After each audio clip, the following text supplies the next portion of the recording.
ओम नमो भगवते वासुदेवाय। नमस्कार, प्रणाम। आज मैं आप सबको कुछ पुस्तकें पढ़ने के लिए प्रार्थना करूंगा। इन पुस्तकों को पढ़ने से आप भारतीय समाज के मनोविज्ञान को समझेंगे।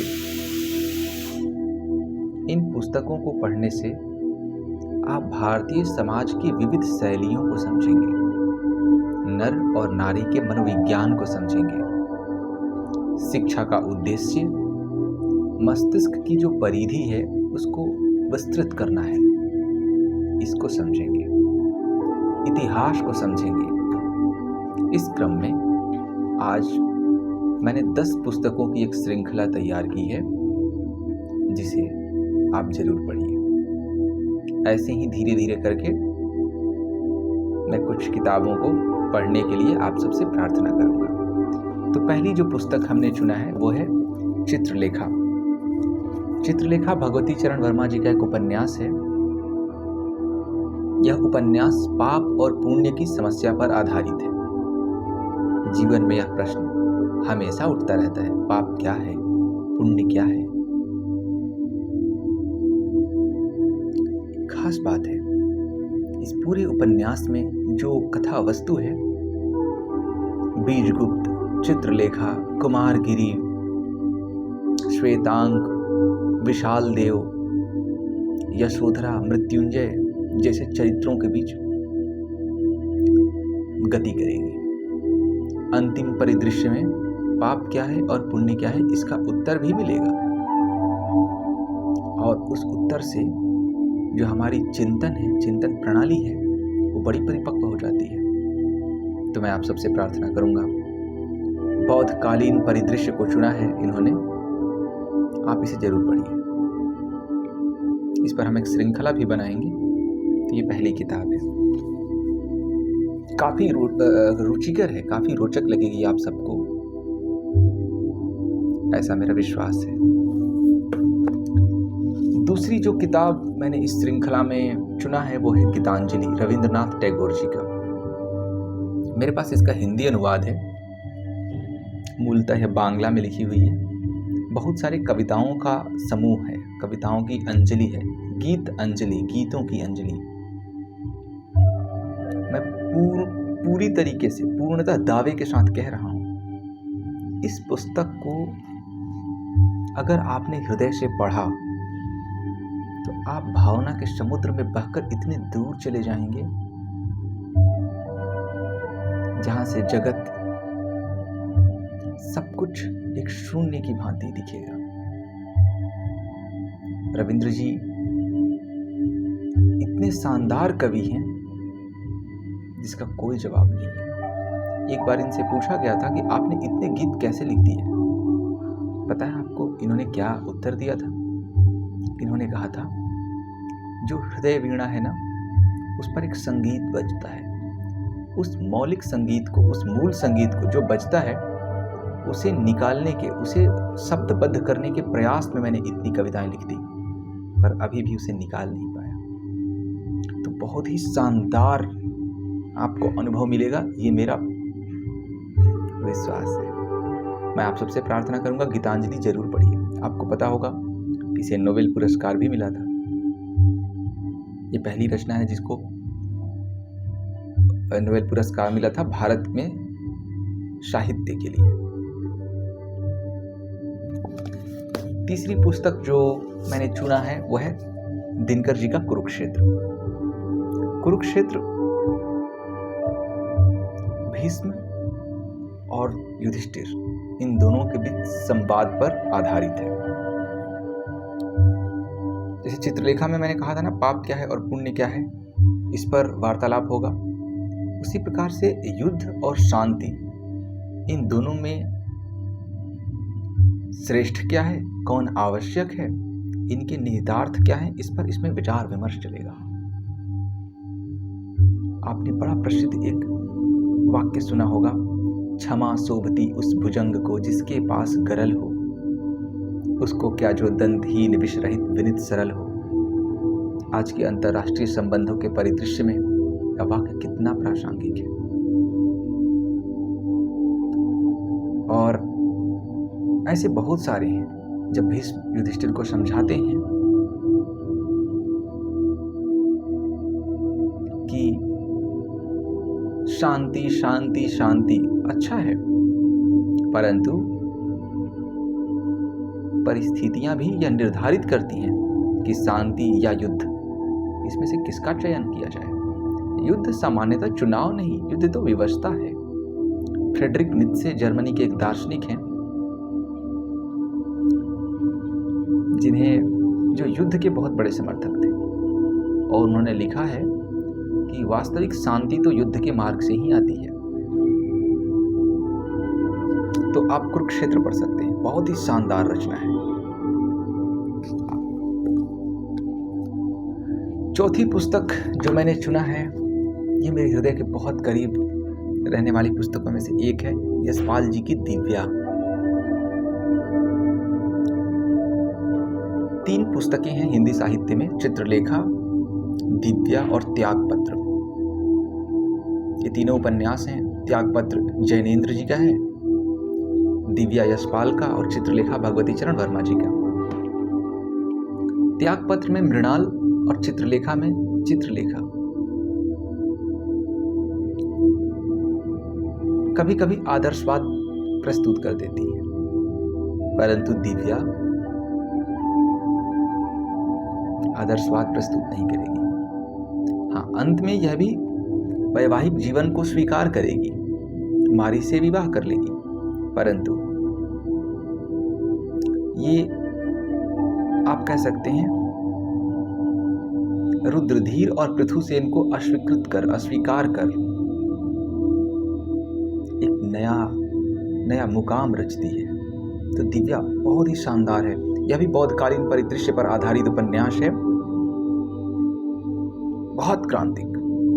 आपको इसे पढ़कर, हाँ, इसमें शब्द विधान बड़े जटिल हैं, यह मैं अवश्य कहूँगा, परंतु इतने भी नहीं है कि आप पढ़ नहीं सकते। हिंदी भाषा है, पीछे इसके शब्दार्थ भी लिखे हुए हैं, परंतु जब एक बार आप शुरू करेंगे आप डूब जाएंगे।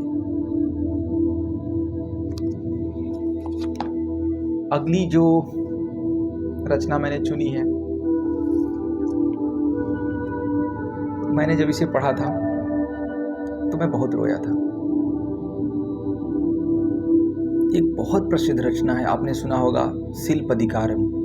तमिल साहित्य के सबसे सुंदर ग्रंथों में शुमार यह शिल्पदिकारम का हिंदी अनुवाद है।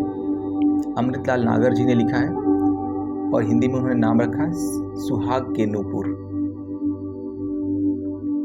कोवलन, कन्नगी और माधवी, इन 3 के बीच जीवन की कैसी केमिस्ट्री घटित होती है, इसका इन्होंने इस उपन्यास में उल्लेख किया है। इस उपन्यास में जीवन की निधि है। मैं आपसे जरूर प्रार्थना करूंगा कि इस उपन्यास को पढ़िए।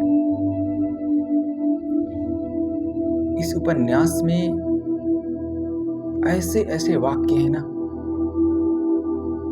कलेजा फट जाएगा सुनकर। जैसे एक वाक्य है,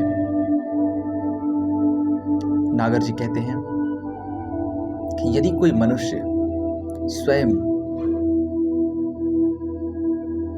परिस्थिति के अनुकूल नहीं चलता है ना, यानी कि कुछ सीखता नहीं है, तो जो विधाता है वो परिस्थितियों के कोड़े मार मार कर उसे सिखाता है। और ऐसे बहुत सारे वाक्य। अंत में, अंतिम परिदृश्य में माधवी कहती है कि जो सारा जगत में समस्या है ना, आप इस पर यह कह सकते हैं कि यह जो दृष्टिकोण है निष्पक्ष नहीं है। खैर, परंतु वाक्य सुनिए। माधवी कहती है, यह सारा जगत जो पुरुष है उसके दर्प, उसके अहम भाव की वजह से है। नारी के रूप में न्याय रो रहा है। इस वाक्य से लगा मेरा हृदय फट जाएगा। महाप्रभु नारी के रूप में न्याय रो रहा है। बहुत ही शानदार रचना है, आप इसे अवश्य पढ़िएगा। किताबें पढ़ना आवश्यक है। जीवन में परिवर्तन का शंखनाद ऐसी ही किताबों से फूटेगा। अगली किताब जो मैंने चुनी है रीता शुक्ल जी की है, कितने जन्म वैदेही। रीता शुक्ल जी मेरे घर के पास की हैं, बक्सर की, बहुत शानदार लिखती हैं। इनकी और भी रचनाएं हैं, शेष गाथा, अरुंधति और कितने जन्म वैदेही। इसके शीर्षक ने मुझे इतना आकर्षित किया था कि मैं क्या बताऊं। रामायण कालीन परिदृश्य को आंचलिक वस्तु स्थिति में पिरोकर बहुत शानदार लिखती है। इस उपन्यास में भी कुछ शब्द विधान आपको अजीब लग सकते हैं, क्योंकि यह आंचलिक है, तो जो क्षेत्रीय भाषा है उसका और जो हिंदी की क्लिष्ट शब्दावली है उसका, दोनों का समन्वय इस उपन्यास में है। और कुछ सूत्र उन्होंने संस्कृत से भी लिए हैं, जैसे मनसा वाचा कर्मणा यथा रामम समर्चये तथा मे माधवी देवी विवरम दातुम अर्हति। बहुत शानदार उपन्यास है, इसे भी आप जरूर पढ़िएगा। अगली रचना जो मैंने चुनी है वो है मैथिली शरण गुप्त जी की साकेत। 3 रचनाएं हैं। एक उर्मिला जी को ध्यान में रखकर साकेत, दूसरी यशोधरा को ध्यान में रखकर गुप्त जी की है यशोधरा, और तीसरी है चैतन्य महाप्रभु की पत्नी को ध्यान में रखकर विष्णुप्रिया। साकेत, यशोधरा और विष्णुप्रिया, तीनों में नारी केंद्रीय भूमिका में है। इसमें है उर्मिला, यशोधरा में है यशोधरा और विष्णुप्रिया। साकेत और यशोधरा ये दोनों ही अपने आप में इतने शानदार हैं।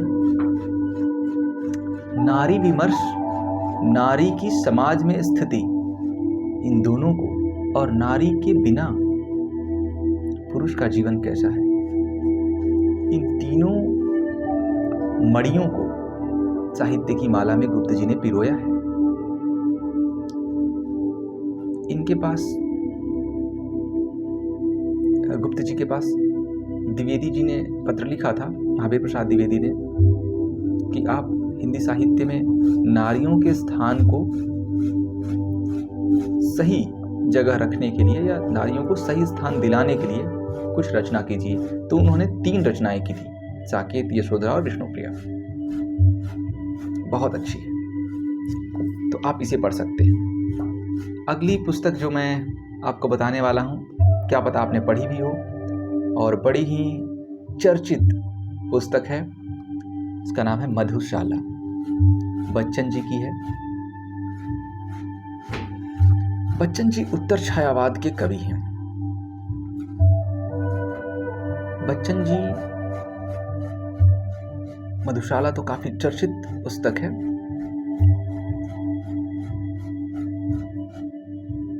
इसने जीवन का वह आयाम प्रस्तुत किया मधुशाला ने कि यह सबको अच्छा लगा।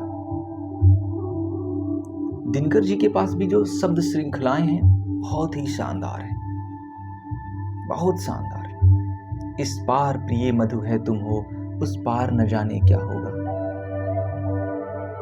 उत्तर छायावाद में जो प्रकृति थी रचनाओं की, उसने प्रगतिवाद से कुछ तत्व धारण करना शुरू कर दिया था, या आप ये कहिए कि प्रगतिवाद का बीज प्रस्फुटित होना शुरू हो गया था। उन्होंने ये नहीं कहा उस पार ईश्वर है, उस पार ब्रह्म है, और ये भी नहीं कहा उस पार ब्रह्म नहीं है। उन्होंने कहा उस पार न जाने क्या होगा। तो बड़ी शानदार, इस पार प्रिय मधु है तुम हो, उस पार न जाने क्या होगा, मधुशाला की रचना नहीं है, पर मधुशाला, इसमें ऐसी ऐसी पंक्तियां हैं, आप जरूर पढ़िए इसको, मधुशाला को। अगली पुस्तक जिस पर हम बातचीत कर रहे हैं कुछ दिनों से, वो है उर्वशी। दिनकर जी की रचना है। उर्वशी और कामायनी, ये दोनों ही रचनाएं, जयशंकर प्रसाद जी की कामायनी और दिनकर जी की उर्वशी, हिंदी साहित्य में अप्रतिम है। बेजोड़ हैं। इन पे बहुत सारी आलोचनाएं लिखी गई, इसमें कोई शक नहीं है, परंतु आलोचना करना और रचना करना दोनों ही अलग अलग कार्य हैं। जो स्वस्थ आलोचक हैं, जो निष्पक्ष आलोचक हैं, वो दोनों गुण और दोष दोनों पर ध्यान देते हैं। तो आप इन दोनों रचनाओं को पढ़िए। दोनों की आलोचनाएं हुई, परंतु दोनों का कोई जोड़ नहीं है, उर्वशी और कामायनी। अगली जो रचना है यह वास्तव में इन सबसे अलग है। यह मैं आपको इसलिए कह रहा हूं पढ़ने को,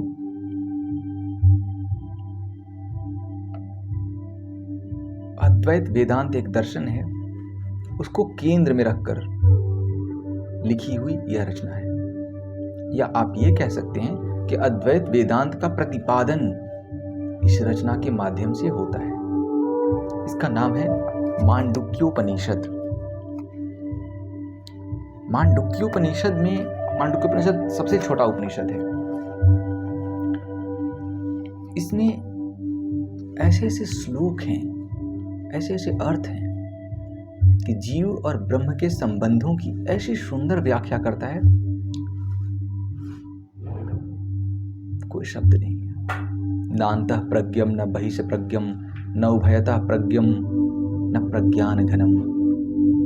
और फिर इसी में शांतम शिवम अद्वैतम चतुर्थम मन्यन्तेषा आत्मा सा विज्ञेय। आत्मा की जो परिकल्पना है उसकी बड़ी शानदार व्याख्या है। तो मैंने आपको इतनी पुस्तकें बताई, आप इसे अवश्य पढ़िए, आपको बहुत आनंद आएगा।